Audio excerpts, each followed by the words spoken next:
They were parents that had a 13-year-old girl. She had long dark hair and beautiful brown eyes, and one day she just disappeared. The dad said that on July 18th at 10 p.m. the mom went to check on the little girl because she was in her bedroom and she was nowhere to be found. They checked the entire house and she is nowhere. So they decided to call the police, and when the police got there, they were interrogated, and not just that, but they went and interrogated everyone in the neighborhood. They sent people out looking for the girl. When they didn't find her in the area, they extended the search area and there was no trace of her. The police also looked around the house. There was no sign of a break-in. Her windows were still closed. There was no way that something could have happened, but she isn't there. After a day of not finding the girl, the news reporters started showing up at the parents' house. So the reporter goes up to them and says, "Do you want to say anything to everyone watching?" And they were like, "Yes. Whoever has our daughter, please bring her back.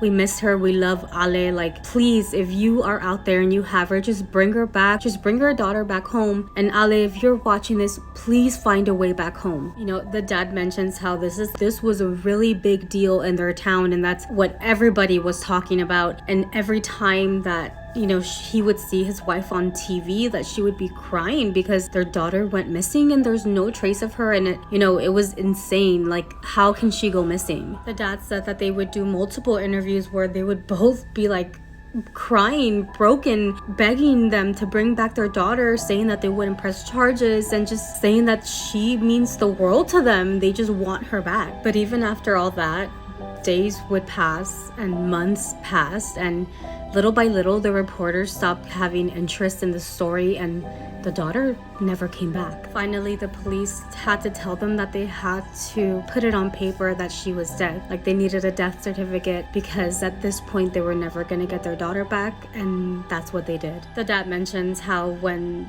he got that death certificate, it was such a weird feeling because legally now their daughter was dead and not missing, and it was just a messed up feeling. He said that after that they were like unconsolable. They were broken. So after this, time passed, a year exactly. It was July 18 again, and at exactly 10 p.m.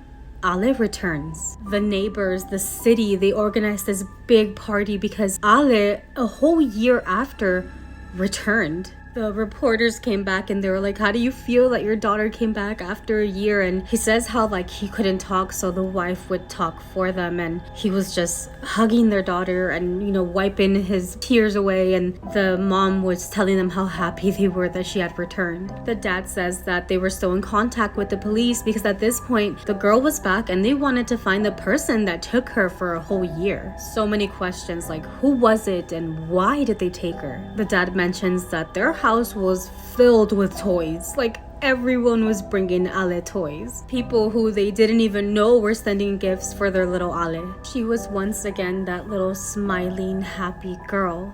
However, him and his wife were not convinced. Even though it looked like their daughter, they were so confused because a year ago, they suffocated their daughter and buried her in the forest. So who was the little girl inside their house?